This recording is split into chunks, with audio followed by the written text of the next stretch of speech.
me presento sola. Hola.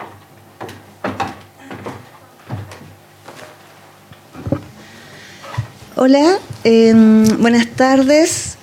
Estamos con nuestra cuarta clase magistral abierta que le hemos denominado, la que se denomina en esta oportunidad Violencia Hegemónica sobre los Cuerpos. Expondrá en esta ocasión la profesora Marcela Hurtado Rubio, a quien agradecemos la aceptación de esta invitación. Así que te damos la bienvenida y que bueno, que sea una jornada bien productiva. Buenas tardes, muchas gracias por haber venido y me da un poco de nervio cuando dicen clase magistral. La verdad es que vengo a compartir un poco algunas temáticas que son de mi actual interés y que nacen de una pregunta un poco insólita y bastante común que me hizo un colega hace un mes o algo más. Me dice, ¿pero por qué tú eres feminista? Si eres arquitecto y eres doctor. Entonces tú odias a los hombres. Entonces este pequeño texto que voy a compartir con ustedes, se llama ¿Por qué soy feminista y no odio a los hombres? Y para empezar me gustaría compartir, voy a tratar de que no sea aburrido, pero me gustaría compartir con ustedes un texto de Virginie Despentes, una escritora francesa que tiene un texto que se llama Teoría King Kong, al que siempre visito en los momentos de mayor furia. Se llama Tenientas corruptas. Escribo desde la fealdad y para las feas, las viejas, las camioneras, las frígidas, las mal folladas, las infollables, las histéricas, las taradas, todas las excluidas del gran mercado de la buena chica. Y empiezo aquí, para que las cosas queden claras. No me disculpo de nada, no vengo a quejarme, no cambiaría mi lugar por ningún otro, porque ser Virginie Despentes me parece un asunto más interesante que ningún otro. Me parece formidable que haya también mujeres a las que les guste seducir, que sepan seducir, y otras que sepan casarse, que haya mujeres que huelan a sexo y otras a la merienda de los niños que salen del colegio. Formidable que las haya muy dulces, otras contentas en su feminidad, que las haya jóvenes, muy guapas, otras coquetas y radiantes.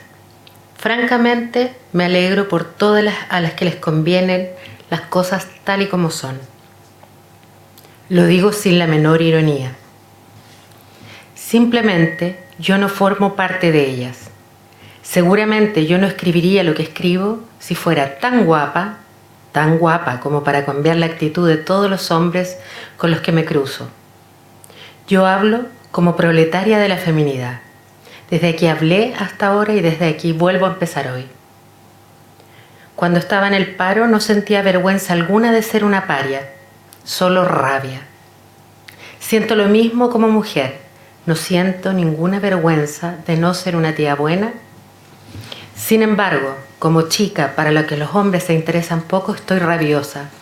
Mientras todos me explican que ni siquiera debería estar ahí, pero siempre hemos existido, aunque nunca se habla de nosotras en las novelas de hombres que solo imaginan mujeres con las que querrían acostarse. Siempre hemos existido, pero nunca hemos hablado. Incluso hoy las mujeres publican muchas novelas. Raramente encontramos personajes femeninos cuyo aspecto físico sea desagradable o mediocre, incapaces de amar a los hombres o de ser amadas. Por el contrario, a las heroínas de la literatura contemporánea les gustan los hombres, los encuentran fácilmente, se acuestan con ellos en 2 capítulos, se corren en 4 líneas y a todas les gusta el sexo. La figura de la pringada feminidad me resulta más que simpática. Es esencial. Del mismo modo que la figura del perdedor social, económico o político. Prefiero los que no consiguen lo que quieren, por la buena y simple razón de que yo misma tampoco lo logro. Y porque en general el humor y la invención están de nuestro lado. Cuando no se tiene lo que hay que tener, se es a menudo más creativo. Yo, como soy chica, soy más bien King Kong que Kate Moss. Yo soy ese tipo de mujer con las que no se casan, con las que no tienen hijos. Hablo de mi lugar como mujer, siempre excesiva, demasiado agresiva, demasiado ruidosa, demasiado gorda, demasiado brutal, demasiado hirsuta, demasiado viril, me dicen. Son, sin embargo, mis cualidades viriles las que hacen de mí algo distinto de un caso social entre otros. Todo lo que me gusta de mi vida, todo lo que me ha salvado, le debo a mi virilidad. Así que escribo aquí como mujer incapaz de llamar la atención masculina, de satisfacer el deseo masculino y de contentarme con un lugar en la sombra. Escribo desde aquí como mujer poco seductora pero ambiciosa, atraída por el dinero que gano yo misma, atraída por el poder de hacer y de rechazar, atraída por la ciudad más que por el interior, siempre excitada por las experiencias e incapaz de contenerme y de contentarme con la narración que otros harán de ellas. No me interesa ponérsela dura a hombres que no me hacen soñar. Nunca me ha parecido evidente que las chicas seductoras se la pasen tan bien. Siempre me he sentido fea, pero tanto mejor, porque esto me ha servido para librarme de una vida de mierda junto a tipos amables que nunca me habrían llevado más allá de la puerta de mi casa. Me alegro de lo que soy, de cómo soy, más deseante que deseable. Escribo desde aquí, desde las invendibles, las torcidas, las que llevan la cabeza rapada, las que no saben vestirse, las que tienen miedo de oler mal, las que tienen los dientes podridos, las que no saben cómo montárselo. Esas a las que los hombres no les hacen regalos, esas que follarían con cualquiera que quisiera hacérselo con ellas. Las mazorras, las putitas, las mujeres que siempre tienen el coño seco, las que tienen tripa, las que querrían ser hombres, las que se creen hombres, las que sueñan con ser actrices pornos, a las que le da igual los hombres, pero a las que sus amigas interesan. Las que tienen el culo gordo, las que tienen vello duro y negro, que no se depilan. Las mujeres brutales, ruidosas, las que lo rompen todo cuando pasan. A las que no les gustan las perfumerías, las que llevan los labios demasiado rojos, las que están demasiado mal hechas como para poder vestirse como perritas calentonas, pero que se mueren de ganas. Las que quieren vestirse como hombres y llevar barba por la calle, las que quieren enseñarlo todo, las que son púdicas porque están acomplejadas, las que no saben decir que no, a las que se encierra para poder domesticarlas, las que dan miedo, las que dan pena, las que no dan ganas, las que tienen la piel flácida, la cara llena de arrugas, las que sueñan con hacerse un lifting, una liposucción, con cambiar de nariz, pero que no tienen dinero para hacerlo. Las que están desgastadas, las que no tienen a nadie que las proteja excepto ellas mismas. Las que no saben proteger, esas a las que sus hijos les dan igual, esas a las que les gusta beber en los bares hasta caerse al suelo. Las que no saben guardar las apariencias, pero también escribo para los hombres, que no tienen ganas de proteger, para los que querrían hacerlo pero no saben cómo, los que no saben pelearse, los que lloran con facilidad, los que no son ambiciosos ni competitivos, los que no la tienen grande ni son agresivos, los que tienen miedo, los que son tímidos, vulnerables, los que prefieren ocuparse de la casa que ir a trabajar, los que son delicados, calvos, demasiado pobres como para gustar, los que tienen ganas de que le den por el culo, los que no quieren que nadie cuente con ellos, los que tienen miedo por la noche cuando están solos. Porque el ideal de la mujer blanca, seductora, pero no puta, bien casada, pero no a la sombra, que trabaja, pero sin demasiado éxito para no aplastar a su hombre, delgada, pero no obsesionada con la alimentación, que parece indefinidamente joven, pero sin dejarse desfigurar por la cirugía estética, madre realizada, pero no desbordada por los pañales y por las tareas del colegio, buena ama de casa, pero no sirvienta, cultivada, pero menos que un hombre. Esta mujer blanca, feliz, que nos ponen delante de los ojos, es a la que deberíamos hacer el esfuerzo de parecernos, aparte del hecho que parece romperse la crisma por poca cosa, nunca me la he encontrado en ninguna parte. Y es posible que incluso no exista. Bueno, quise partir con esto porque creo que da las luces, por lo menos desde el lugar donde me sitúo a hablar. o desde dónde sitúo el feminismo que me interesa.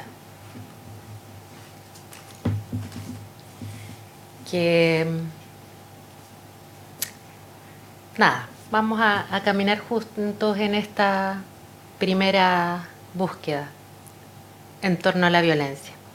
Primero voy a agradecer la instancia de poder estar aquí y creo que es una tremenda oportunidad de dar lugar y voz a una necesidad que tenemos como comunidad universitaria y como sociedad. Y crear un espacio donde nos preguntemos, cuestionemos y tensionemos el concepto de género, al que algunos y algunas le tienen pavor. Antes de comenzar me gustaría explicar el porqué de hablar en primera persona el día de hoy. En general me parece pretencioso, pero hoy no puedo separar mi cuerpo del tema a tratar. La motivación está alojada en él. Lo primero y más evidente es que soy una biomujer, que en particular se dedica a estudiar el cuerpo y sus representaciones en distintos ámbitos.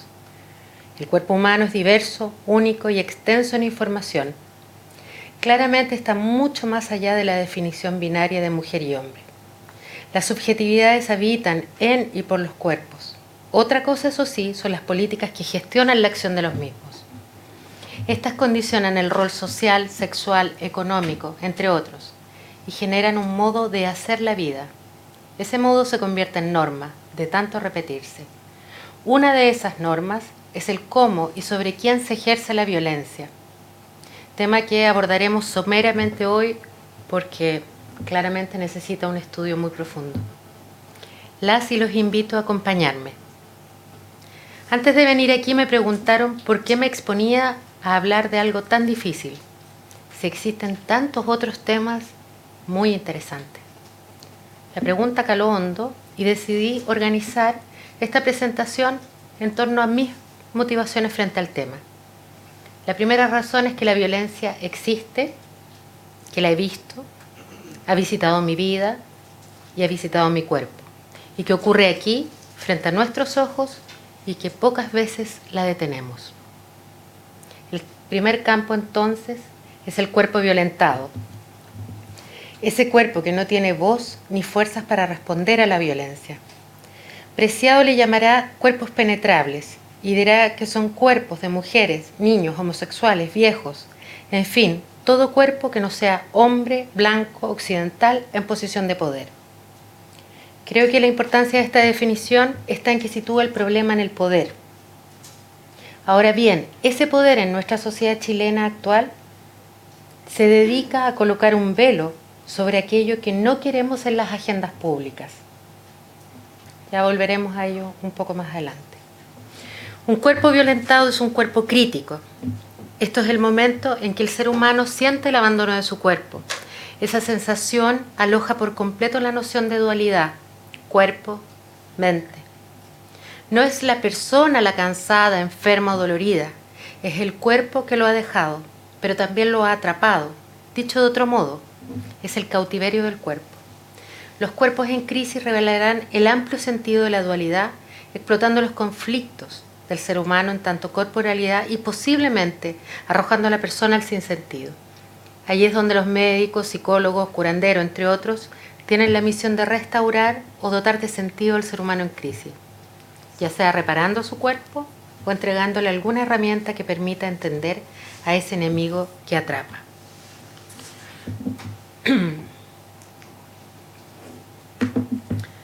Luchar contra el propio cuerpo da sentido en situaciones límites como la tortura, cuando el cuerpo es sacado de la invisibilidad cotidiana.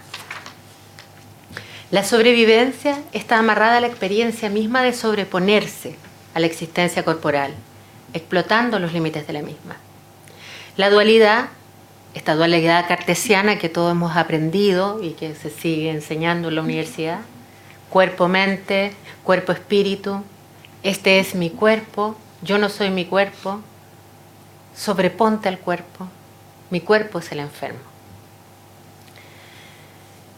No es un concepto abstracto, es más bien una realidad encarnada en los seres humanos, en tanto que perciben y experimentan su cuerpo como otro, ya sentido positivo en la experiencia de placer, el orgasmo, el nacimiento de un hijo, etc. Y en negativo en las experiencias asociadas al dolor. En otras palabras, cuando el cuerpo entra en crisis, la dualidad se hace presente en el sentido, lo que permite experimentar la distancia entre el ser y la presencia. Ese cuerpo en crisis, que es el cuerpo violentado, es un cuerpo que va a experimentar la dualidad trayéndola al momento presente.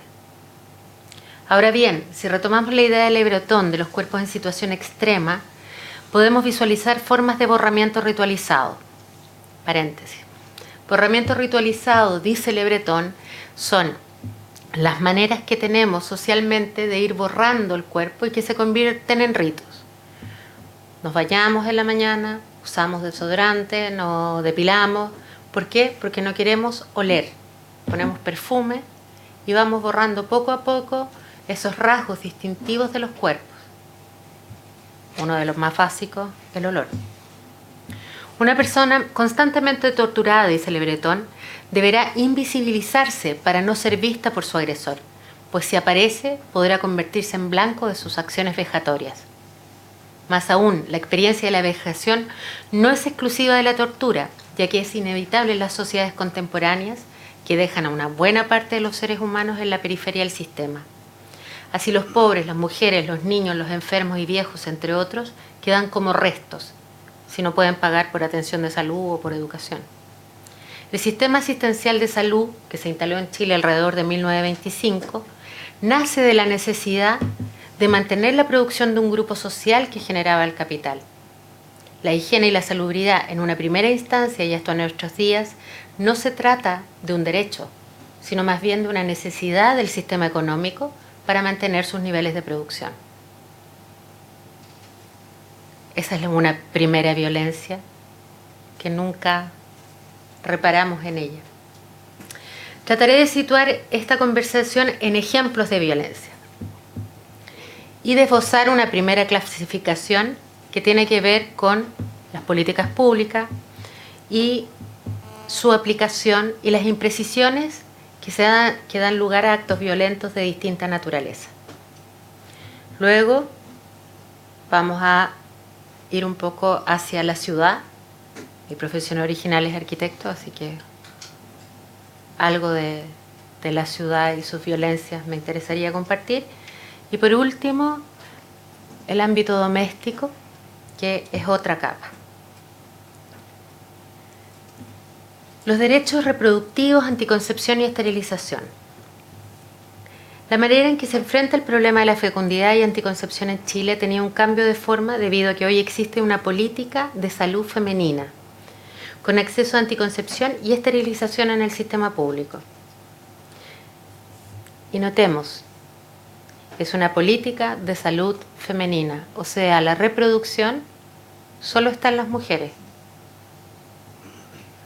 Tenemos una capacidad de producir hijos de una manera autónoma, es maravilloso, yo no me había enterado de aquello.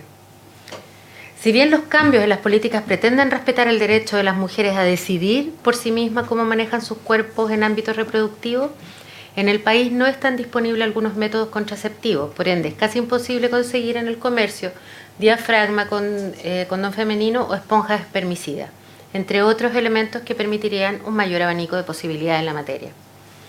Se debe reconocer, eso sí, algunos avances en el país en los derechos de salud y reproducción de las mujeres, debido a que han estado en la agenda de los gobiernos desde 1990 a la fecha. Piper Money plantea que esto representa un paso más en la incorporación de la perspectiva de género en las políticas públicas y consolida la igualdad de las mujeres chilenas. Me detengo porque al pensar que la perspectiva de género solo corresponde a las mujeres, nos deja en un rango inmediatamente escindido. Si vamos a seguir hablando de género en relación solamente a las mujeres, estamos en una repetición de un modelo heteronormado, estamos en una repetición de un modelo asistencialista. ¿Y una asistencia de qué? El ser mujeres no nos hace incapacitada, o el ser gay, transgénero, lo que sea, no te incapacita. Ahora bien, al revisar con detalle y comparar la ley 20.418 con las aplicaciones prácticas de la misma, encontramos algunas imprecisiones que facilitan ciertos ejercicios que devienen en acciones de violencia contra las mujeres en primera instancia. En este caso me voy a referir a las mujeres y luego a los adolescentes. Como consecuencia del mayor uso y el conocimiento sobre la denominada píldora del día después, se hizo necesario que el Estado aprobara la Ley 20.418, la cual rige la información, orientación y prestaciones en materia de regulación de la fertilidad. Y en su primer artículo sostiene que toda persona tiene derecho a recibir educación, información, orientación en materia de regulación de la fertilidad en forma clara, comprensible, completa y, en su caso, confidencial. Dicha educación e información deberá entregarse por cualquier medio de forma completa, sin sesgo, y abarcar todas las alternativas que cuenten con la debida autorización y el grado y porcentaje de efectividad de cada una de ellas para decidir sobre los métodos de regulación de la fertilidad y especialmente para prevenir el embarazo adolescente, las infecciones de transmisión sexual, la violencia sexual y sus consecuencias, incluyendo las secundarias o no buscadas que dichos métodos puedan provocar en la persona que los utiliza y en sus hijos futuros o en actual gestación. Aquí la ley apunta a un sujeto participante y protagonista de su salud reproductiva, aunque la realidad en el sistema de atención pública, la matrona entrega lo que tiene a mano en ese momento, dependiendo del stock en la farmacia, el consultorio. Y en el sistema privado, el médico ginecólogo, en el mejor de los casos, ofrecerá una o dos posibilidades de anticonceptivos hormonales sin demasiadas explicaciones. Ello, aunque sea leve, por decirlo de algún modo, o sea, una violencia sutil, es una violencia tremenda, porque existe un control, una hegemonía farmacéutica sobre los cuerpos, que solo se aplica sobre las mujeres y que además comienza a muy temprana edad y además nunca se informa a las mujeres de las consecuencias del uso anticonceptivo. En lo personal, cuando estaba haciendo mi tesis doctoral, me dediqué a recorrer consultorios y ginecólogos del mundo privado preguntando que me dieran un sistema de anticoncepción, pero que me explicaran las consecuencias. El que fue más preciso me dijo, bueno, puede ser una trombosis. ¿Ya? Bueno, usted abre la cajita de los anticonceptivos y sale descrito todas las posibilidades que tiene. O sea, esta ley que se supone nos hace partícipes de nuestra salud reproductiva, además ya es extraño el término salud reproductiva, nos da el derecho, pero no tenemos la libertad. Estamos llenos de derechos, con cero libertades.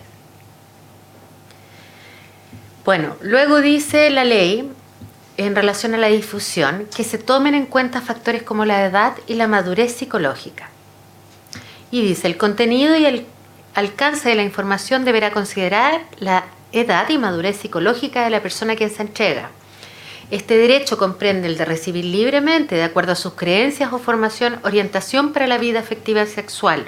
Un reglamento expedido a través del Ministerio de Salud dispondrá el modo en que los órganos con competencia en la materia harán efectivo el ejercicio de este derecho. Sin perjuicio de lo anterior, los establecimientos educacionales reconocidos por el Estado deberán incluir dentro del ciclo de enseñanza media un programa de educación sexual, el cual, según sus principios y valores, incluya contenidos que propendan a una sexualidad responsable e informe de manera completa sobre los diversos modos anticonceptivos existentes y autorizados de acuerdo al proyecto educativo, convicciones y creencias que adopte e imparta cada establecimiento educacional en conjunto con el centro de padres y apoderados. Este aspecto es controversial. ¿Por qué? Porque deja esa parte de la ley, que fue una negociación política que tuvieron que hacer con los lados más conservadores, ¿cierto?, de la sociedad, deja en igual incapacidad a los adolescentes de recibir la información y de tener la libertad de poder gestionar su sexualidad, su afecto y, en una primera instancia, su salud.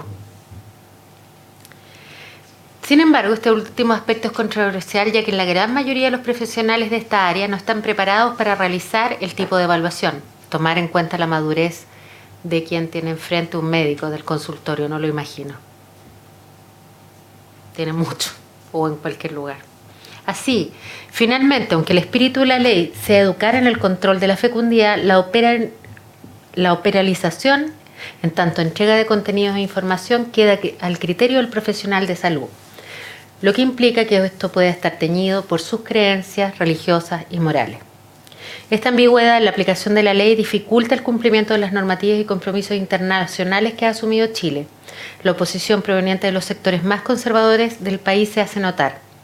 En este caso, la vaguedad del texto de la ley hace que no se pueda entregar una solución educativa amplia y de calidad en estas materias. Es interesante observar que en cuanto al uso de anticonceptivos de emergencia para menores de edad, la ley indica que se requiere la presencia de los padres. Eso ha ido variando, ha ido bajando la edad, pero es extraño cuando la vida sexual hoy en día está empezando en las mujeres alrededor de los 11 años y en los hombres alrededor de los 13. En otras palabras, es posible que estas cifras se deban a que se les da una educación sexual limitada y sus derechos reproductivos además quedan en manos de los padres. Si bien la ley dice que toda persona tiene derecho a la confidencialidad y privacidad sobre sus opciones y conductas sexuales, así como sobre los métodos y terapias que elija para la regulación y planificación de su vida sexual, los adolescentes no serían personas como tal y estarían en una categoría indefinida que requiere la presencia de un tutor. O sea, como sociedad, por un lado, estamos conteniendo a adolescentes que están comenzando su vida sexual relativamente temprano, pero después establecemos una ley que los limita. Claramente un adolescente de 12 años no va a querer ir con el papá o la mamá al consultorio, a la red privada. Lo que llama la atención de esta ley y de las políticas de control de la fertilidad en Chile es que ante la posibilidad de un embarazo de una mujer que utiliza un sistema anticonceptivo, la medicina y el Estado no entregan respuesta. Las mujeres imperiosamente deben hacerse cargo de la maternidad, aunque hayan tomado todas las precauciones. Conforme a lo anterior, es factible aseverar que ni la ley, ni el Estado, ni las políticas de salud velan por los derechos de las mujeres como ciudadanas capaces de decidir por sí mismas si desean o no ser madres. No voy a negar que me alegré cuando se aprobó la ley de aborto en 3 causales, pero es un fruyelé, una ternurita, ¿sí? No reconoce, el Estado sigue sin reconocer la autonomía corporal de las biomujeres. Como consecuencia del sistema neoliberal, la salud en Chile progresivamente se ha privatizado, por lo que un gran porcentaje está en manos de distintas ISAPRES, instituciones que no ven con buenos ojos la afiliación de mujeres en edad fértil. Paréntesis. No tenemos una ley de aborto a todo evento, pero los programas para que las mujeres puedan manejar su reproducción son por lo menos deficientes. Y luego tenemos un sistema de salud que nos cobra por ser fértiles. Aunque se desconocen, no existen estudios que revisen el nivel de contrataciones de mujeres en edad fértiles en cargos que requieran de un perfil profesional con por lo menos educación superior y posgrado. No obstante, uno podría, en base a las encuestas de empleo, pensar que las personas en este rango etario pueden ver también afectada su empleabilidad, puesto que van a estar sujetas a contrataciones que permitan que el empleador se desligue más rápidamente de ellas y también pone límites, ¿cierto?, a las decisiones que tomen. Lo que hace que esta situación se torne crítica es que se maneja de forma soterrada, pues cuando se ofrecen empleos no se dice directamente: buscamos mujeres que no vayan a ser madres, debido a que si esto se declara públicamente, las empresas actuarían en contra de la ley laboral y las mujeres hipotéticamente podrían incluir en su currículum mujer en edad fértil con sistema anticonceptivo o esterilizada. Eso suena hasta gracioso, pero como anécdota, las mujeres que trabajan en las minas en el norte de Chile no se les recomienda de manera formal, pero es altamente recomendable que dejen de tener sus periodos, porque al trabajar en altura se produce un sangramiento mayor, etc. Entonces, existe un programa para histerectomías. Hay una gran cantidad de histerectomías en las trabajadoras. Histerectomía es la ablación completa del útero. O sea, se saca completamente el útero. Y así se evitan todos los problemas. Es algo extraño, son como siempre, capas soterradas de finalmente de manejos económicos, políticos, que se transforman en violencia sobre cuerpo.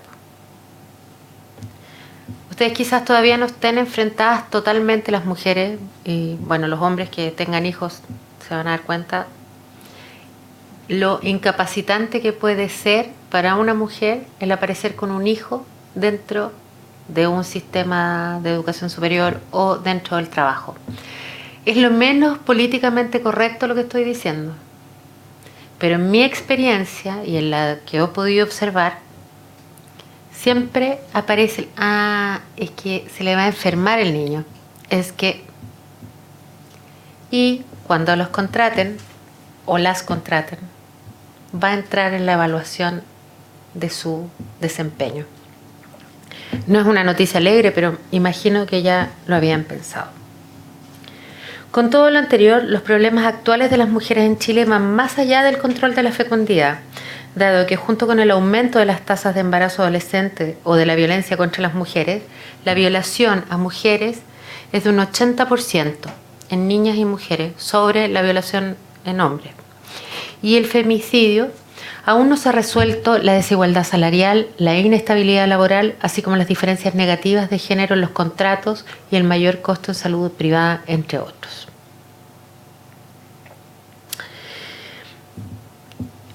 Vamos a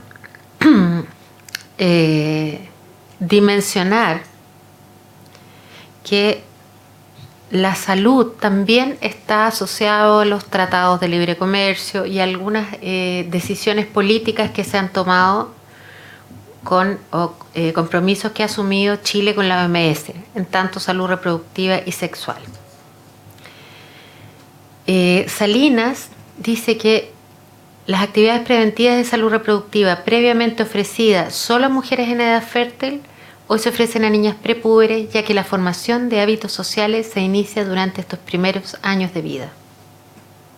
En el estudio igualmente se alude la relación entre el gasto público en salud reproductiva y la anticoncepción, pues estos pueden ser buenos indicadores de la reducción de las tasas de mortalidad femenina. Es interesante que el generar el hábito en las mujeres sea la primera razón del por qué se le da antibióticos a las mujeres prepúberes o púberes. Supuestamente, el objetivo de estos anticonceptivos es regulación del periodo menstrual, mejora del acné, crecimiento, etc. Pero lo que está detrás de todo esto es formarnos en el hábito de consumir esta especie de panóptico comestible. Los críticos que las mujeres tan jóvenes que comienzan a tomar hormonas muchas veces lo hacen sin clara conciencia de sus fines ni de los riesgos futuros del consumo prolongado de estos compuestos. Sin el afán de generalizar, de seguro existen profesionales que darán explicaciones más satisfactorias o por lo menos científicas, pero en general los profesionales de la salud en Chile tienen por costumbre informar lo mínimo posible, dado por sentado que su prescripción es la más adecuada, por lo que muchas veces olvidan que la mujer enfrente de ellos tiene derecho a elegir el sistema que le parezca mejor con toda la información necesaria a su disposición. Bueno, otra arista es la esterilización. La resolución 2326 del año 2000 del Ministerio de Salud consigna que la esterilización es un derecho sexual y reproductivo que puede acceder cualquier mujer o hombre mayor de 18 años. Es un método anticonceptivo permanente y que se le conoce como esterilización quirúrgica voluntaria femenina. Lo interesante es que esta esterilización, tanto para hombres y mujeres, al ser un derecho, no tendría costo en el sistema público. Consigan un médico que la haga, si no han tenido hijos. Es casi imposible. Para los hombres no deja de ser menor. No necesariamente van a encontrar médicos que quieran realizar este procedimiento de vasectomía, aunque sea un derecho prescrito por la ley. Inconsistencias. Hasta los 70, o desde los años 70 hasta el 2000, se consideraba que solamente podían optar por la esterilización las mujeres mayores de 30 años con 4 hijos y con permiso del marido. Hoy en día, por lo menos desde el 2000, podemos decidir sola, pero después de 3 hijos. Antes no puede. Pero también esta resolución no ha estado exenta de polémica. 1, por la falta de información y promoción. Y 2, por las serias irregularidades en la aplicación por motivos de salud. Los médicos en algunas ocasiones pueden realizarla sin consentimiento del afectado en casos tales como 3 o más cesáreas, rotura uterina o retraso mental o enfermedad agravada por el embarazo. Esto hace que en el año 2009 Chile sea denunciado ante la Haya por 29 casos de esterilización no voluntaria en mujeres portadoras de VIH. Es un caso que nunca tuvo cobertura de prensa y es tremendamente fuerte, porque por un lado, si eres reproductivamente o si sirves reproductivamente, comillas, no te informo de que existe esta opción. Pero si puede venir otro profesional, puede venir un médico y decidir sobre mi cuerpo, es absolutamente violento. Y es una violencia soterrada que no va a aparecer en los medios de comunicación ni nada de eso. Es interesante revisar este ejemplo a la luz de las categorías de políticas de regulación de la fertilidad y no de una anticoncepción. Estas son estrategias, dispositivos de disciplinamiento biopolíticos propios de la racionalidad del sistema neoliberal y, por otro lado, utiliza los sistemas fármaco-pornográficos reproduciendo un modelo de feminidad en cualquier biomujer. Y en ese sentido, como les nombraba recién, el panóptico comestible, que es un concepto que usa Beatriz Preciado en relación a las píldoras anticonceptivas, está basado en un modelo para controlar a las mujeres con esta administración diaria de hormonas o mensual o como sea. Así, la biomujer en Chile está sometida a las categorías de género femenino que la construyen como madre-mujer y por ende su identidad se asocia a la reproducción, por lo que adquieren importancia los rasgos físicos asociados a la feminidad. Julieta Kirkwood, en el año 83, hizo notar la importancia que tenían estas relaciones en la construcción de la representación femenina. Más aún, se puede inferir que estas condicionan la representación del cuerpo, dada la fuerte presión mediática sobre las biomujeres, para que éstas se constituyan en un cuerpo de acuerdo a un canon. Sin embargo, el cuerpo de la maternidad es respetado, se le perdona la gordura, la flacidez y otras características propias. Lo que resulta imperdonable sería declarar públicamente el no desear bajo ninguna circunstancia la maternidad. En relación a la ciudad, que trae consigo ejemplos de cuerpos críticos, en los casos de sujetos femeninos, entendamos que sujeto femenino es cualquier cuerpo que parezca penetrable y pueda ser generador de potentia gaudendi. Eso incluye a mujeres, homosexuales, trans, viejos, etc. En el caso de los sujetos femeninos, la ciudad puede constituir un riesgo. De hecho, se nos enseña a temer a la ciudad, a la noche, a lo despoblado. Existe un fantasma que a veces se torna real. Virginie Despont describe la vivencia que tuvo ella de violación y cuestiona el sistema que provoca que las personas afectadas por esto se vean a sí mismas como víctimas, lo que desde la perspectiva de Despont no facilita la superación del trauma.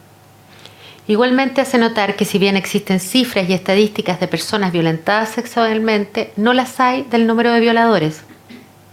Por esto da cuenta que en la ciudad cualquiera puede ser o convertirse en violador, pero nunca se asumirá directamente, pues siempre habría una justificación, tal como ella quería, se lo buscó, la ropa que llevaba o qué hacía en ese lugar, dando poco crédito, según la autora, a la necesidad de consenso de las partes en cualquier acto sexual. Ella propone mirar el tema desde otro lugar, dejando que la rabia y otras emociones le permitan ir un paso más allá. Para ejemplificar, recurre a las palabras de Camila Paglia. Si quieren salir de sus casas y circular libremente, si te sucede, levántate, dust yourself, desempólvate y pasa a otra cosa. Desde esta perspectiva, la ciudad es una construcción que materializa un modelo que necesita de ciudadanos sumisos femeninos, que calmen las pulsiones de los dominantes. Se trata de un lugar poco agradable de habitar, pero también es un espacio que hay que tomar, hacer propio, para ejercer alguna subversión. Ahora bien, más complicada aún parece la situación de los sujetos femeninos en Chile, donde la violación, agresiones de todo índole, inclusive la muerte, ocurren en el hogar. En este sentido, para las chilenas, el espacio doméstico es más peligroso que la calle. Me voy a detener un momento acá porque Virginie Despont dice, y eso es muy interesante, que existen asociaciones, grupos de apoyo, grupos de ayuda para las mujeres víctimas de violencia sexual. Y pregunta, ¿dónde están los grupos de apoyo para violadores? ¿Dónde está el grupo donde se va a reconocer ese violador como tal? En tanto el agresor no se reconozca como tal, no hay superación. Y en ese esquema social, ella no propone fomentar la victimización, propone fomentar la rabia.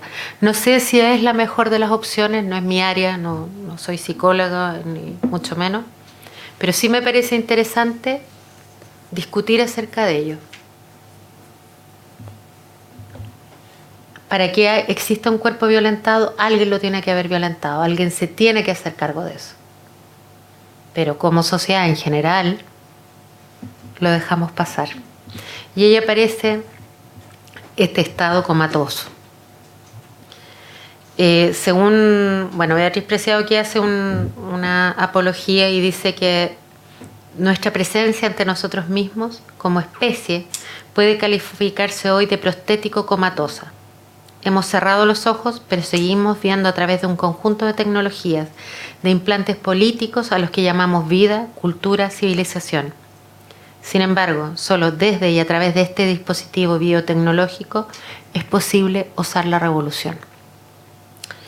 Y ahora me gustaría referirme al último punto, que es la violencia de la vida cotidiana. En particular, y tiene que ver con lo anterior, cuando uno revisa cierta bibliografía en torno a la violencia sexual, que es la que estoy acercándome en este punto, en la bibliografía en general aparecen descripciones de violencia fuera del hogar. En Chile, la mayor cantidad de agresiones sexuales se producen al interior de los hogares o por personas conocidas y en la infancia. Me encantaría si conocen algún estudio realizado por alguna facultad de medicina de aquello. Se me ocurre que deberían ser los primeros en estarlo estudiando. Yo todavía no lo encuentro. Me llamó mucho la atención hace unos meses atrás, cuando existieron varios casos de suicidio, intentos de suicidio acá en la región, y la razón parecía ser la ballena azul. Me pareció irrisorio. Si sabemos que tenemos un país con altas tasas de violencia doméstica en el ámbito sexual sobre niños y jóvenes, cuando esta violencia es en un 80% sobre mujeres y niñas, pensar que la gente se anda suicidando por la ballena azul es un poco extraño. Comenté esto en un medio académico, con algunos profesores, y me dijeron: pero Marcela, tiene que ser así. Y si no, es que es la ruralidad. Esas agresiones solo suceden en la ruralidad. Estamos hablando con personas que merecen mi respeto. Y fue mal.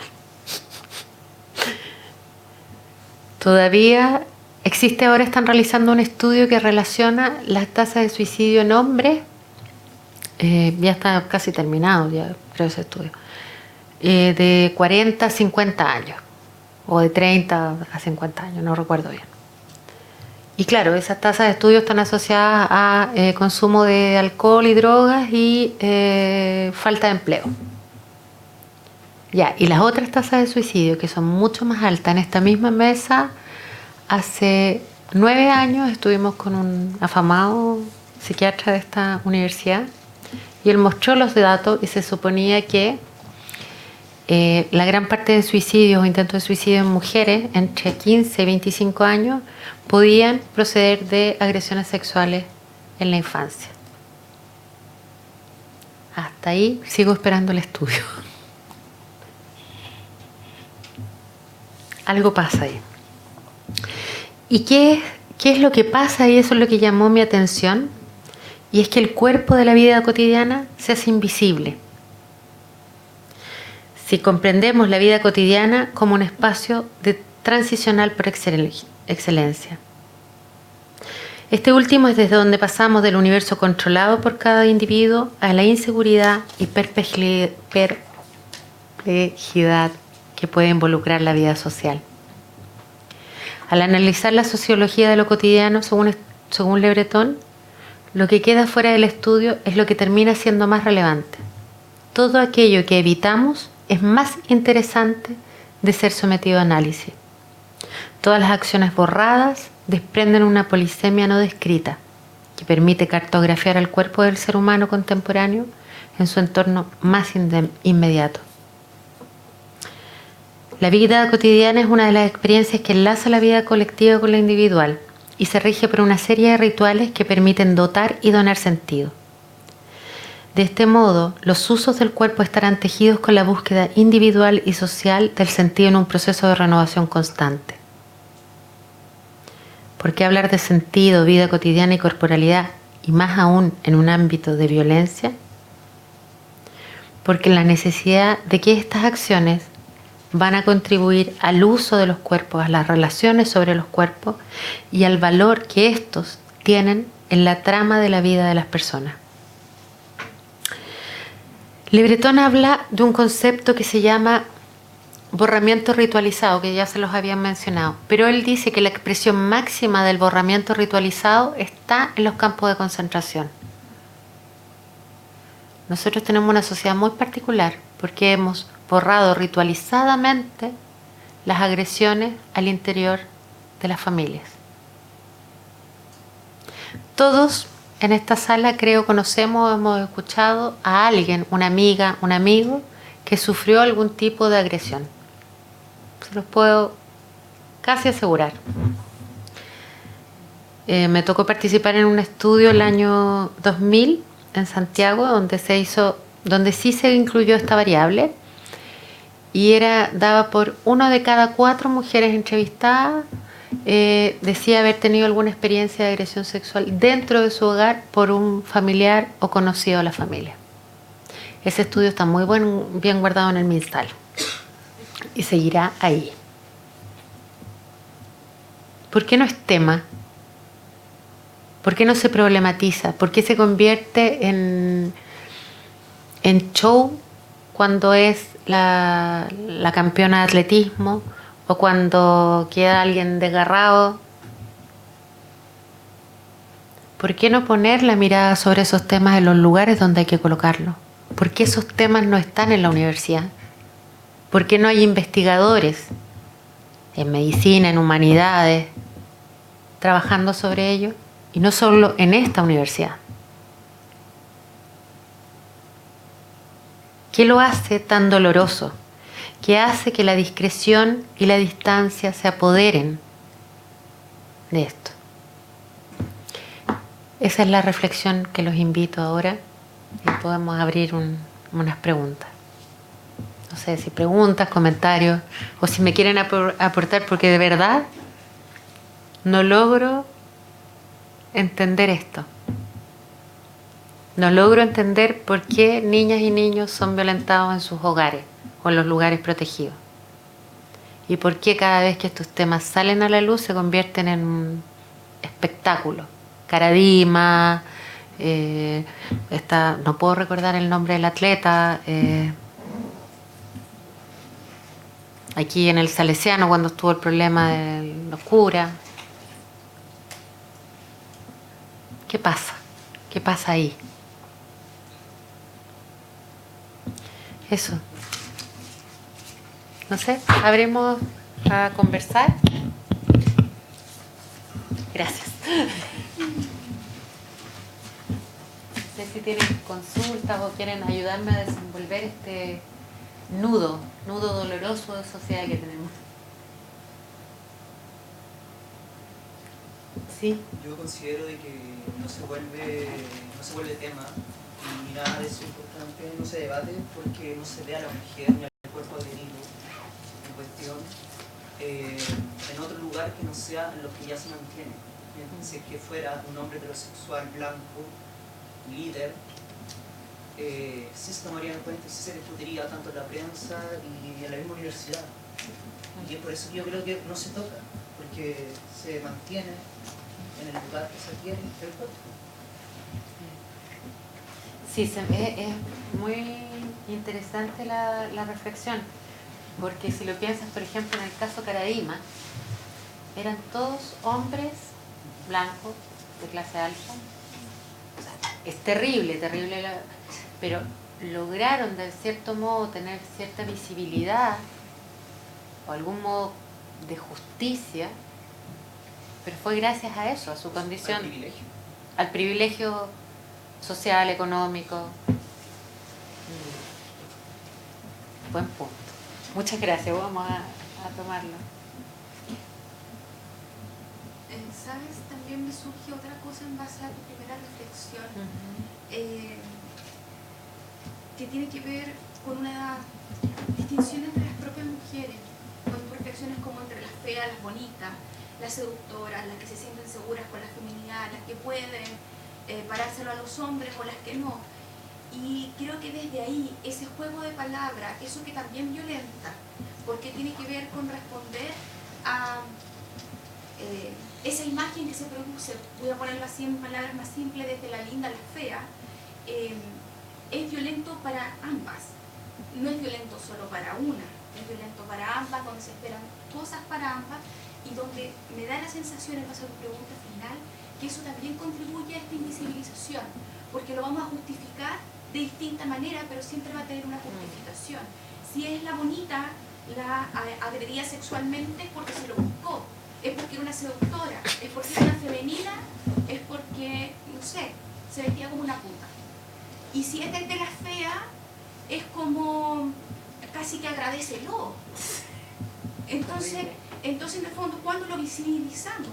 Y donde además yo comparto eso que dices, yo tengo la misma idea, en base, yo soy psicóloga, en base a los estudios que yo he leído y también en base a la historia familiar, a lo que uno puede ver, yo comparto tu idea de que efectivamente esto es algo que está invisibilizado, esto es algo que existe en las familias, donde además hace muchos años atrás, mi primer congreso cuando estaba estudiante, una de las exposiciones que más me interesó tenía que ver cómo además se produce esta cadena generación tras generación de a mujeres abusadas o violadas sexualmente dentro de su propia familia por esta incapacidad de como al no tener una reparación esta mujer, después su incapacidad para proteger a sus propias hijas, que hace que las haga más vulnerables dentro de esta misma cultura patriarcal en donde esto se invisibiliza. Entonces ahí me surge a mí eso, por lo menos. A mí, bueno, hacer como alguna aclaración. Lo que leí primero no es mío, es de la Virginia No, sí, Zapón. sí, yo sabía que no era tuyo. No. Y en realidad lo traje porque es colocarse desde otro lugar. A mí en lo personal me moviliza mucho la rabia, y la rabia es una de las emociones que casi está prohibida para las mujeres, porque somos complicadas. Si tú te enojas, eres complicada, difícil. Entonces me gusta mucho este texto porque creo que lo asume desde ahí, que al final escribe para todas en realidad, porque es imposible estar o responder a un modelo, si es una creación absolutamente extraña en ese sentido. Y lo otro, lo de la repetición y la invisibilización, ¿sabes qué? Me llama la atención, pero creo que también tiene que ver con que este país es un país que hace muchas estratificaciones y que funciona mucho con los perímetros o con dejar fuera. Nuestros niños son muy maltratados en general, para qué decir los viejos.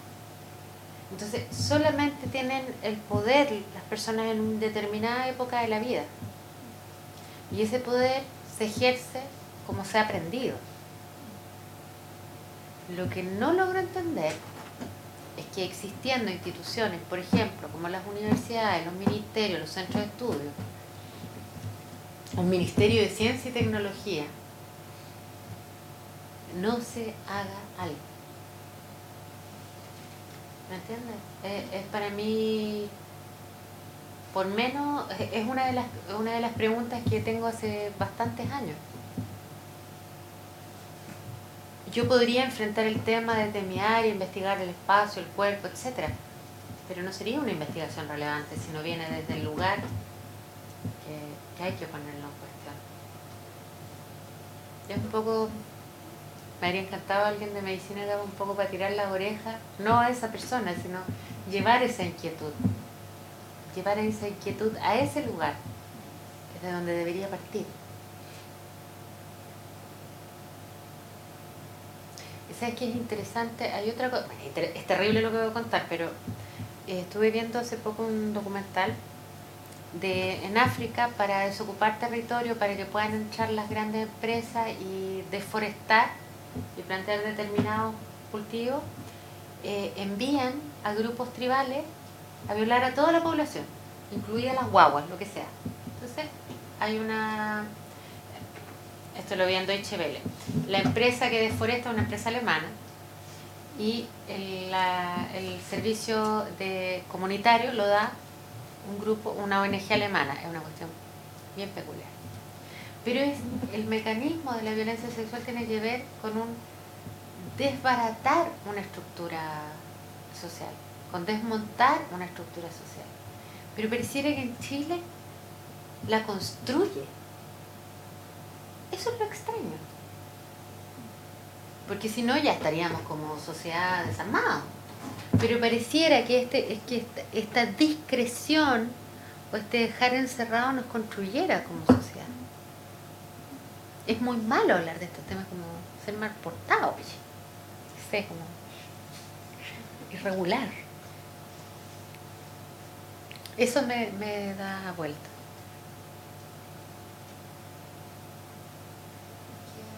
Igual una forma también de por qué no se habla es que, haciendo como eco lo que decían antes, lo que le respondieron de la ruralidad, porque también nadie quiere saber lo que sucede en las casas. En una discusión de hace poco de las feministas con respecto a que lo privado se haga público. Entonces muchas veces este tema es verdad, existe, pero es un tabú por lo mismo, porque si le sucede a alguien pobre, no le interesa. O sea, se da por sentado de que al ser pobre es ignorante y por lo tanto es más propenso a violar. Entonces esto sucede como muy a menudo y obviamente que al final sí existe hoy en día una cultura de la violación. Se da cuenta, ayer con el super clásico, la cantidad de comentarios que existía con respecto a las vamos a violar, no sé, cosas que en realidad no entiendo mucho en el vulgar, pero es una forma también que existe, que está mentalizada a través de muchos hombres con respecto a vulnerar a la mujer constantemente, y no solamente a la mujer, sino al otro, al decirle esto, oh, la Fran me violaron, etcétera. Entonces es terrible en realidad cómo se va masificando y quitándole la importancia que realmente tiene a través de una burla, por decirlo así, de lo que sucede. Sí, el tema como que se pone inmediatamente a la risa, es irrisorio y es extraño que sea irrisorio. Y otra cosa que me gustaría, yo tengo la hipótesis, porque no tengo ningún medio de prueba, de que la violencia sexual es transversal a las clases sociales. No creo que sea solo un problema de ruralidad, de ignorancia, de esto, de lo otro. Porque si no, no se sostendría en Chile el nivel que se sostiene. No se sostiene un paradigma con una situación en una ruralidad. No. Algo huele a que esto es más transversal de lo que se piensa. Y por otro lado, lo que tú apuntas, que existe una casi para la risa con el tema de la violación. También me ha tocado escuchar comentarios de personas de mi edad, digamos, que son los que me relacionan, como, oye, ahora todo va a ser violación. ¿Cómo? A ver, ¿de qué me estás hablando? No, pero es que es por esa misma figura de la que habla la Virginia Dapont, porque mientras los agresores no se asuman como agresores, no hay cambio posible. En cierto sentido comparto lo que dice Virginia Dapont, con que es un muy mal lugar para los agredidos ser víctimas. Muy mal lugar en esta sociedad. No digo que no haya que vivir los duelos, los trapos, todo lo que haya que hacer, pero es un muy mal lugar para enfrentar el tema. Eso creo. Pero sí. Ángela, hola, ¿cómo estás? Pues mira, yo no sé si es una pregunta, si es una reflexión, si aporta a lo que tú estás preguntando. Pero es como una sensación de parálisis que en lo personal me provoca tanta indiferencia. ¿Sí? Y no es lejano. ¿Sí? Sí.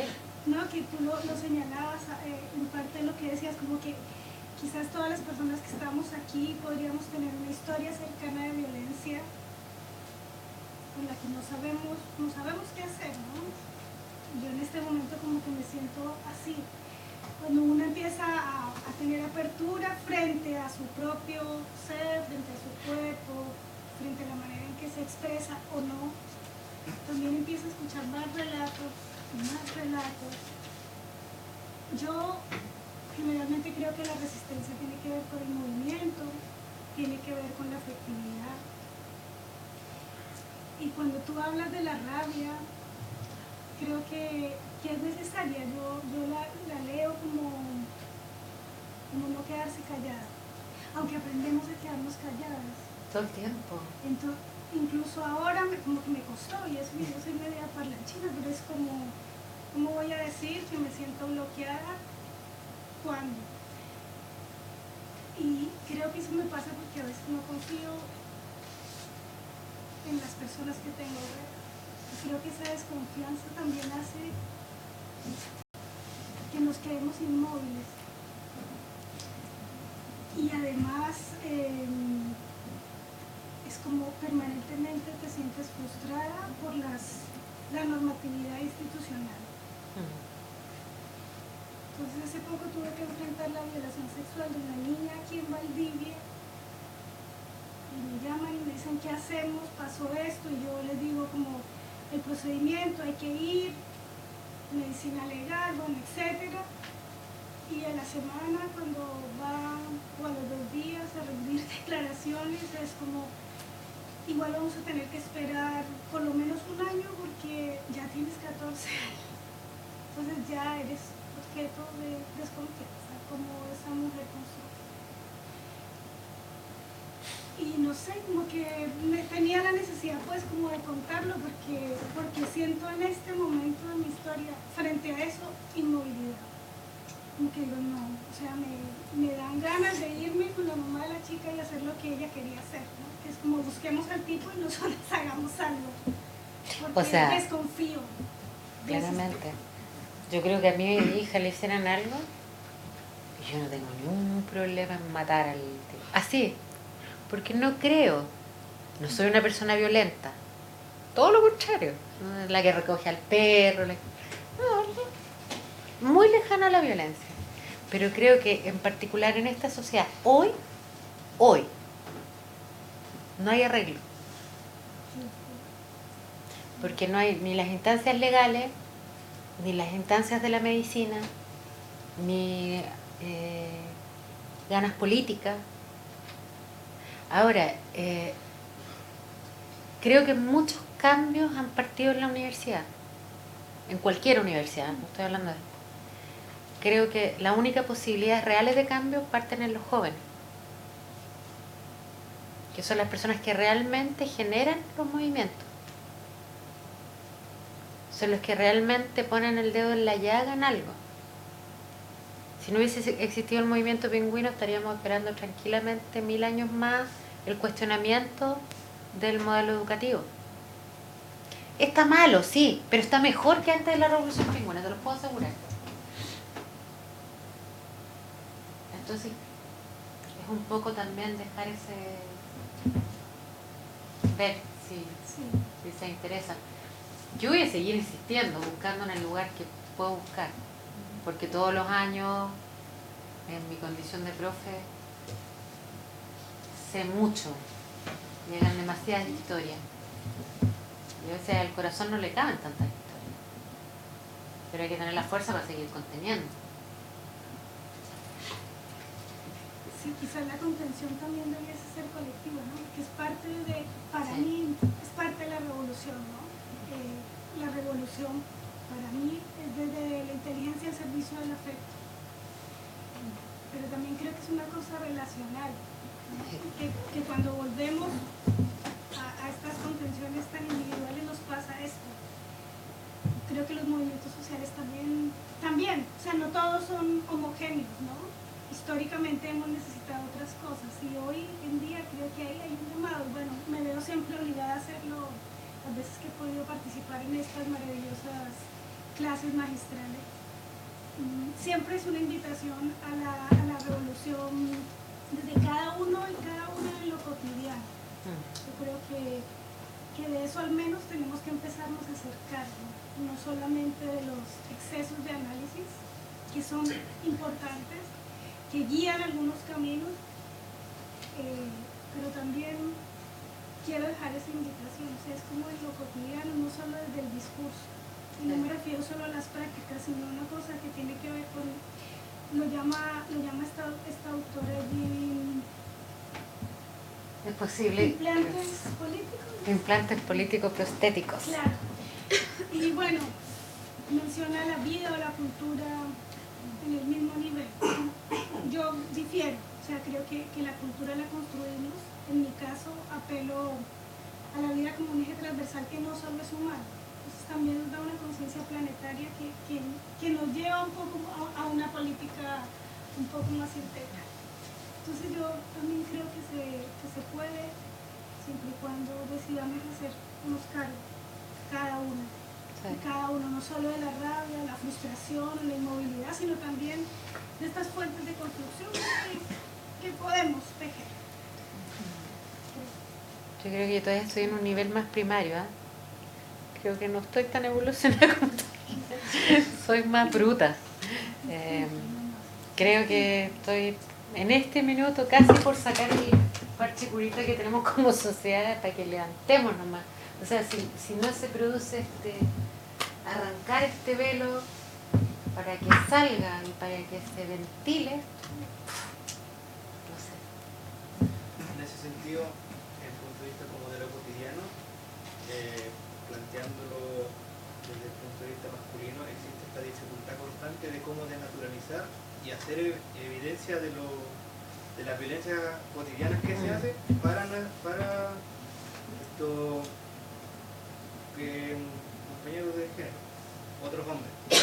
En ese sentido también, en la experiencia que hemos tenido como antropología, en el caso de la violación que hubo hace un tiempo, una de las que hubo, como compañeros de antropología intentamos formar un grupo que de alguna manera tratara de orientarse en función de los movimientos de visibilización de estos casos que ocurren.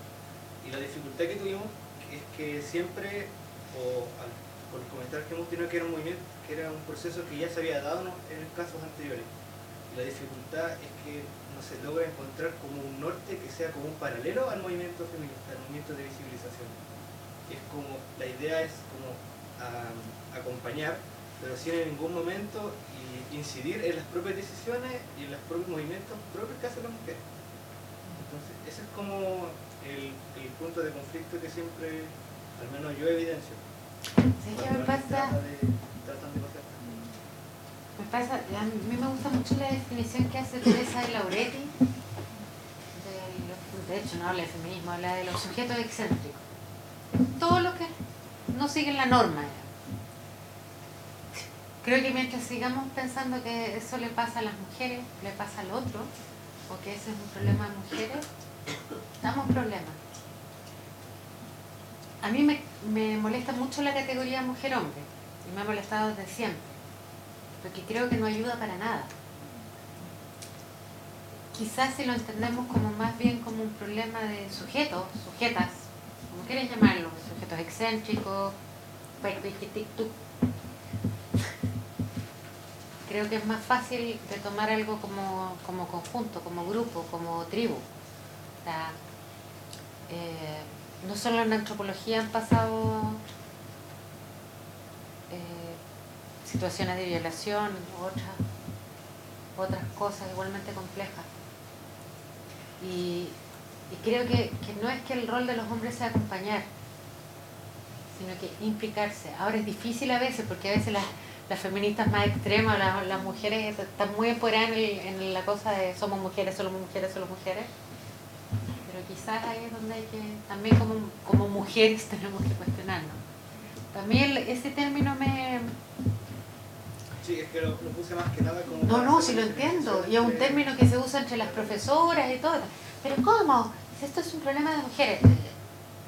Bueno, si ese caballero que usa pantalones y tiene pene también se siente mujer, y no me estoy refiriendo a un caso LGBT, sino que simplemente comparte esta subjetividad, bienvenido, no me importa tu biología. Creo que ese es el único camino, porque no creo que enfrentándonos a este hombre, que además es una construcción que les ponen a ustedes, o sea, yo los veo a ustedes jóvenes desde mi lugar de señora ya de 40 y tantos, veo este jovencito que le ponen ese título de hombre, pobrecito, ¿cómo lo sostiene? ¿Cómo sostiene al macho alfa valdiviano? Bueno para comer asado y tomar chela, o sea, este pobre cabro se nos desarma. Estoy haciendo un chiste. Creo que por ahí no va el camino. Creo que el camino es más por somos todos mujeres, comillas, o el nombre que quieran ponerle, en el tanto somos seres humanos. Ahora, si te desempeñas, vamos al tema, si te desempeñas sexualmente como hombre, mujer, rana, lo que sea, y mentalmente quieres ser chimpancé, mono, hombre, mujer, no sé qué, no es el tema. supone que esa es tu libertad. Creo. Sé que es una libertad que no tengo, ¿eh? Que uno se la va ganando día a día. De hecho, yo uso cuando firmo pongo doctor arquitecto, para jugar con eso. Porque cuando estudié arquitectura y cuando hice mi doctorado tenía que ser la más hombre de todos los hombres, porque si no, no te graduabas, punto. Por eso hago esa distinción, como decir, eso no nos sirve esa distinción, y quizás ahí en antropología, en todas las carreras deberíamos pensarlo y pensarnos desde otro lugar. ¿Cómo? No sé. Sí. O sea, lo pensaba también un poco el tema de cómo trabajar desde lo cotidiano. Desde mi propia experiencia al menos me pasa que, bueno, yo soy como mi grupo de amigos, así como en general donde vivo, soy la única que estudia una carrera humanista y estoy un poco más cerca de estos temas que otras carreras. Y cuando me sucede hablar de esto, comentarlo, cualquier cosa, mis amigas mujeres son las que me escuchan más, pero de mi amigo hombre al tiro comienza, no sé, pues típico, ya empezamos sus cosas feminazis, transfeministas, cosas así. O derechamente que me dicen, o trato de meterlos como en el tema, así como de plantearle cosas, de abrirle una discusión, aunque sea solo para pelear, y empiezan con, derechamente dicen que el tema no les importa. Y para mí igual es como medio fuerte, porque no es como, para ellos no es importante, pero claro, por cosas así los femicidios suceden. Entonces igual es como medio potente de intentar como sacarlo y que en el fondo para, o sea, para la mujer y para muchos hombres sea un tema de hasta burla y ridiculización, porque estáis hablando de género y automáticamente estáis exagerando. Sí. O sea, qué pena. Yo pensé que la gente más joven estaba mejor. Estaba contenta porque decía, no importa. Mis colegas, de hecho no hay ningún colega aquí, siempre son bien manadas en mi facultad. En la facultad de arquitectura alguien va a hablar y todos van a ti. No, pero hay que ir a hablar de género, ni lata. La expresión era esperable. Pero yo pensé que era esa generación nomás perdido.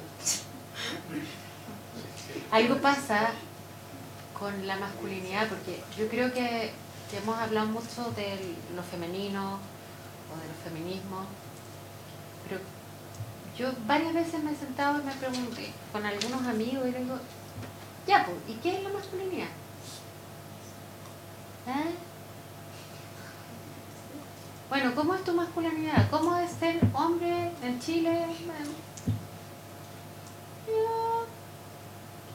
Quizás hay muchos estudios de feminismo y pocos de masculinidad. Quizás la masculinidad es algo casi impracticable. Bueno, tocando el tema de la masculinidad, existe un texto de Kimer que se llama El silencio masculino, que Inés aborda ese tema, y particularmente el concepto de policía de género, que es como ente invisible, está agrupado en todos los hombres que comparten las características que usted mencionó al principio, blanco, que tiene el poder económico, el poder adquisitivo, sí, heterosexual, obviamente, y cómo de alguna manera tiende a someter a toda aquella masculinidad que no responda a ese arquetipo. Y claro, muchas veces tratar de bajar del pony a ese personaje es extremadamente difícil, ya sea un chico de mi edad, un niño de 11 años o un padre o abuelo ya. Pero ¿te das cuenta del acto esquizoide? Perdón. Ningún hombre en Chile podría autodenominarse de ese modo. Porque tiene que asumir que es un ciudadano de tercera, es un latino. Latino sudaca. Y aquí en el sur, más sudaca todavía. O sea, del sur. Si se hace un estudio de ADN, aunque sea rosicito, ojito claro, ¿estás seguro que le sale el negro? No sé. O sea, es biológicamente terrible tener que sostener a un hombre blanco, occidental, poderoso, cuando eres un chileno. Del nivel social que seas. Con más apellido con consonante o con menos apellido con consonante. Eres chileno, sudaca, no hay más. Celebráis el 18 comida empanada. O sea, es muy raro construir la masculinidad en base a un modelo que ni siquiera es. Entonces, es como que los hombres se contaran un cuento. Miren, no, es que los hombres somos así. Bueno, dentro de todo este del aporte, bueno, yo soy médico, me formé en otra universidad.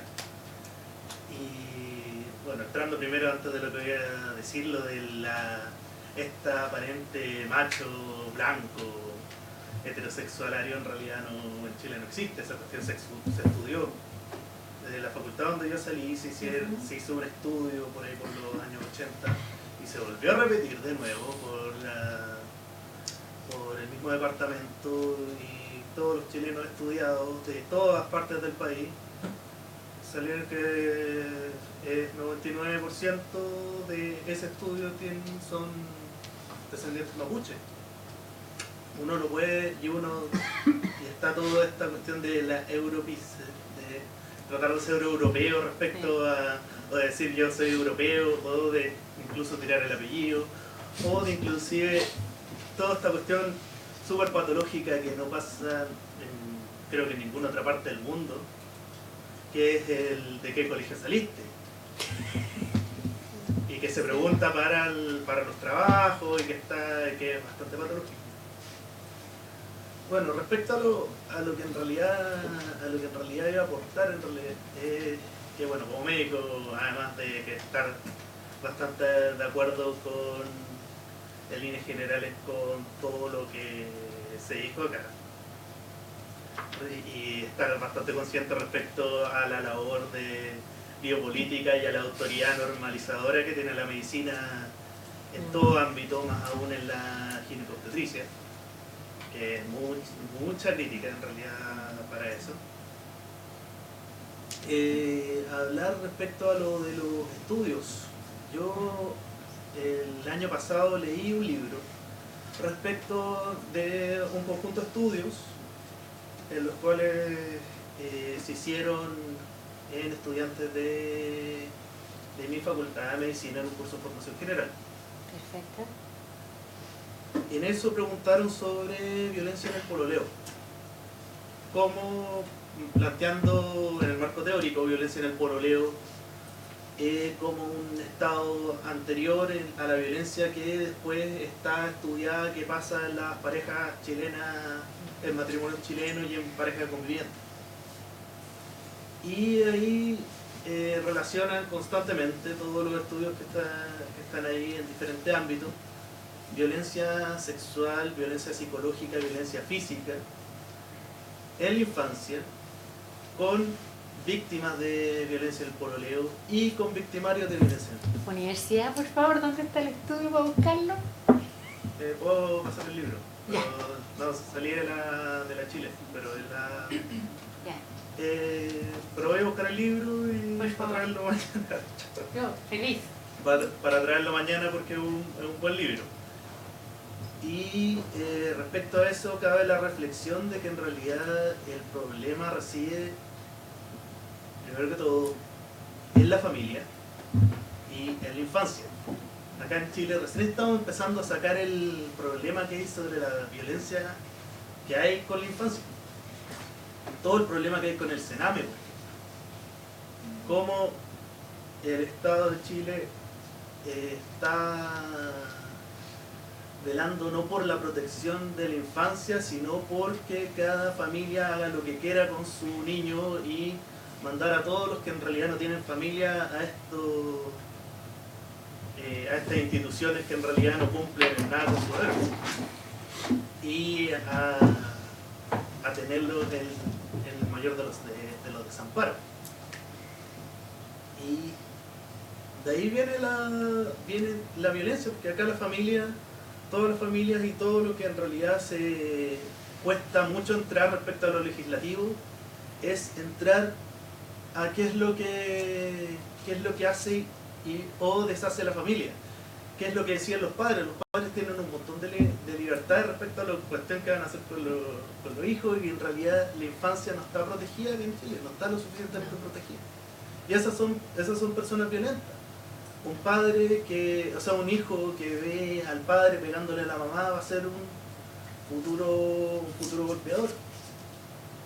Que se ven discutiendo también, inclusive no una cuestión que tampoco tiene género, sino cuestiones, temas de celos, temas de gritos, en especial violencia psicológica, era inclusive más lo que se reportaba de victimarios hombres, de victimarios mujeres que de victimarios hombres.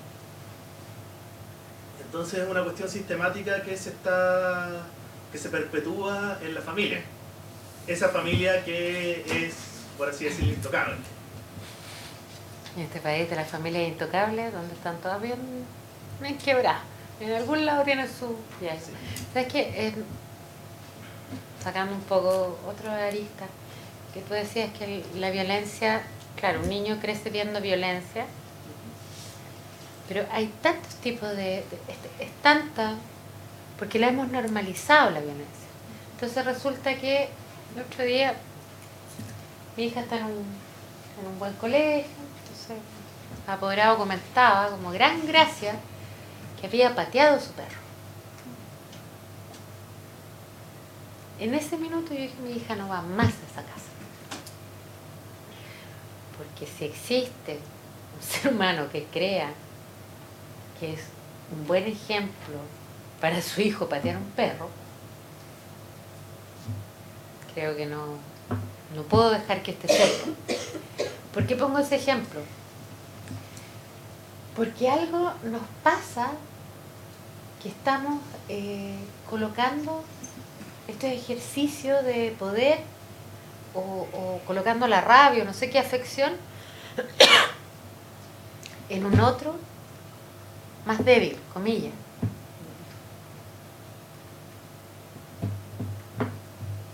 No sé, hay algo que... No sé si es humano, si es que así veníamos fallados de fábrica desde que nos hicieron, desde que Tatita Darwin nos encontró en alguna parte, o es que en realidad nos perdemos muy fácilmente. No lo sé, eso ya es una discusión más humana, más para desarrollar en el silencio. Algo también, y para cerrar la intervención, que me ha sorprendido en la poca experiencia profesional, hablando, no solo profesional, hablando con amigos, con gente, es la poca cantidad y ejemplos de familia verdaderamente funcional. Pero es que eso no es de familias en las cuales no haya habido violencia, en las cuales no haya habido alguna cuestión, abuso sexual, violencia física, violencia psicológica. Entonces, eso y con amigos. Pero eso es evidente. La pregunta es, ¿la familia como estructura es funcional? Funciona para el capitalismo. Claro, funciona para... Además que hay que pensar que la familia es un invento de no hace mucho tiempo. La familia como la conocemos hoy en día, el amor romántico, todo ese cuento.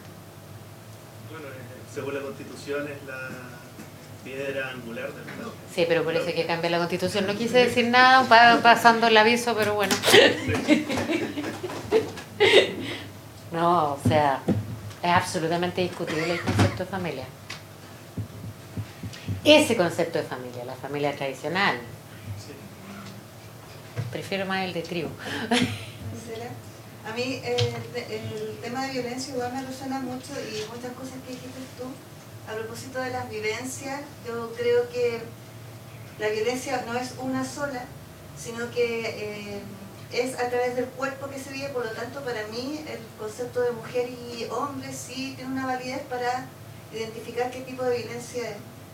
El otro día hicimos un taller en periodismo y les preguntaba preguntamos, o sea, nos preguntamos entre todos como qué es lo que, si en tu vida habías sufrido algún tipo de violencia. Y de verdad las violencias que habían sufrido las mujeres dentro de ese grupo eran muy distintas a las del hombre. Oh, no, sí. Los hombres relacionaban la violencia, vivían cotidianamente con el Estado, con los pacos, con los profesores, como a nivel institucional. Y las mujeres eran en la calle o en la casa, en la sala. Son ambientes, espacios completamente distintos, por lo tanto a mí mi cuestionamiento es al no vivir de forma distinta las violencias según nuestros cuerpos. Y obviamente, y hablo de cuerpos también, sí, de tu color de piel, tu ropa, de dónde vienes, los espacios también, rural, urbano, en fin. No sé si habrá alguna forma para poder de construir la violencia, la verdad. Yo soy súper pesimista también y siento que estando dentro de la sociedad no hay una solución ni tampoco una luz que nos permita vivir con esta idea que para mí nos mienten y es para mantenernos ocupados de una sociedad desarrollada, una buena sociedad donde todos seamos iguales. Esas son palabrerías que de hecho generan desde la política. Para mí, al menos, salirse de esa violencia es empezar con una misma, tratando de no ser violenta, pero tal como dicen por ahí, cuando vienes de familias violentas, de cualquier tipo, reproduce esa violencia y hay que hacer un trabajo personal súper importante para no repetir esa violencia, por ejemplo, con tu pareja, con el otro, o con la otra persona con la cual tú puedes convivir a diario. Entonces, bueno, y hablando también del tema de la violencia con otros seres, o sea, yo veo personas que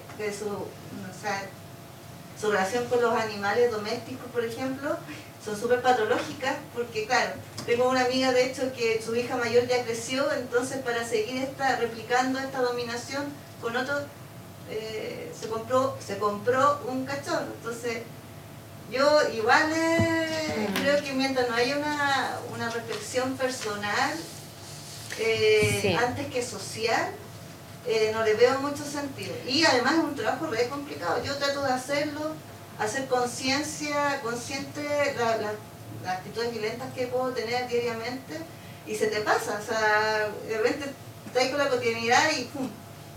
Te das cuenta que estás siendo violenta de una u otra forma con cualquier persona. O sea, de verdad igual es como re complicado. Y más también hablar con un hombre, por ejemplo, de violencia, es como que habláramos en distintos lenguajes. O sea, claramente formas. depende del hombre y en qué lugar. ¿Sabes qué? Yo creo que hay que trabajarlo a nivel personal, individual y a nivel social. Yo antes también creía que solo a nivel personal, pero mi experiencia vital en este último tiempo me ha llevado a... Yo me he tomado muchas libertades en mi vida, o sea, puedo decir que armé mi vida un poco como se me ha venido dando la gana y por ende esas violencias las voy dejando fuera. Pero igual está enchamados en una sociedad. Y sí, los hombres y las mujeres quizás lo vemos distinto, pero depende de la experiencia, hombre. Porque hay mujeres que son terroríficas. O sea, yo he tenido experiencias de violencia más terribles con mujeres. Por ejemplo, violencia en el trabajo, la violencia simbólica. La peor ha sido de mujeres. Es que eso es además un espacio masculinizado. Obviamente, sí.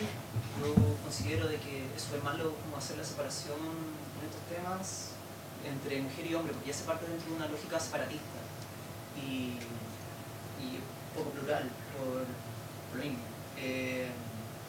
Creo que es por eso mismo, yo creo que hay que tener la sensibilidad de captar la violencia cuando se ejerce y cuando se recibe.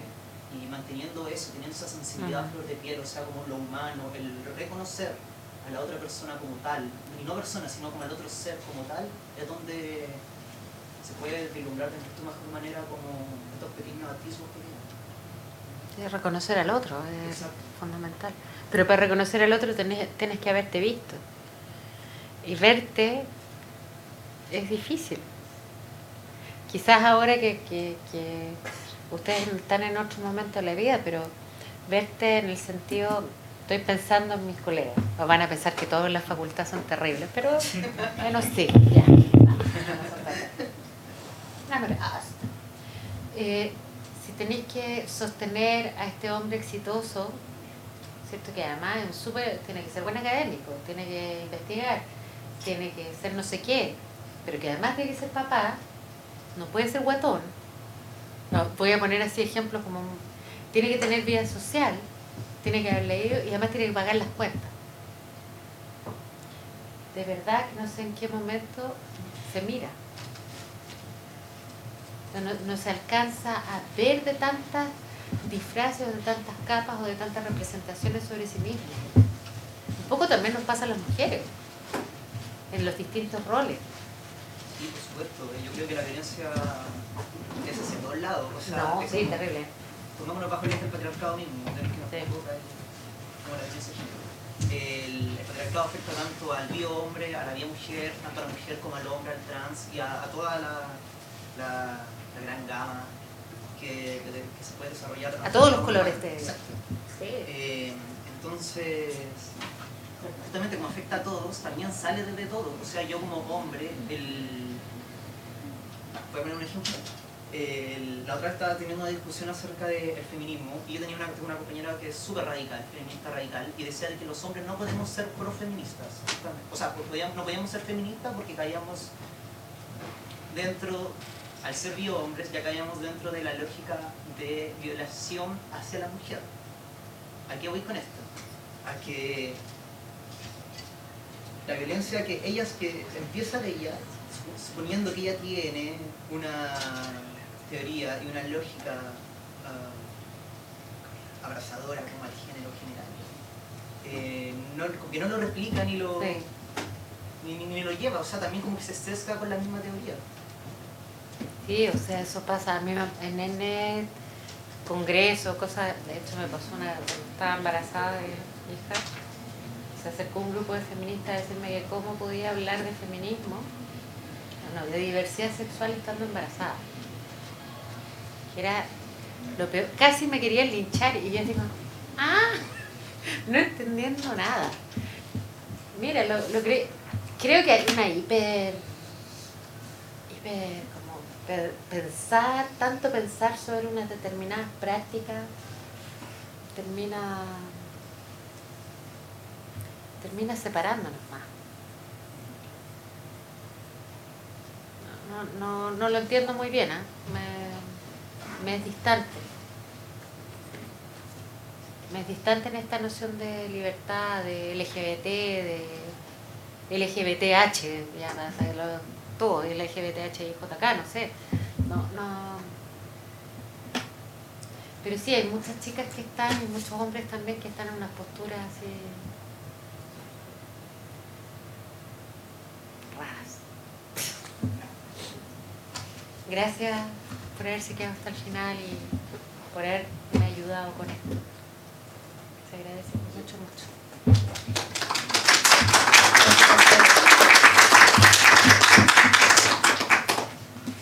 Bueno, agradecemos entonces a Marcela. Gracias, Marcela, por venir a esta clase y ojalá que se repitan estas conversaciones. Sí, con la yo infancia. feliz de que se repitan. Y mañana está el tema de masculinidades. El miércoles estamos con la clase magistral de la más chiquinda, que íbamos a hablar de los banales dobleces de la diversidad, así que queda esta semana con esta actividad.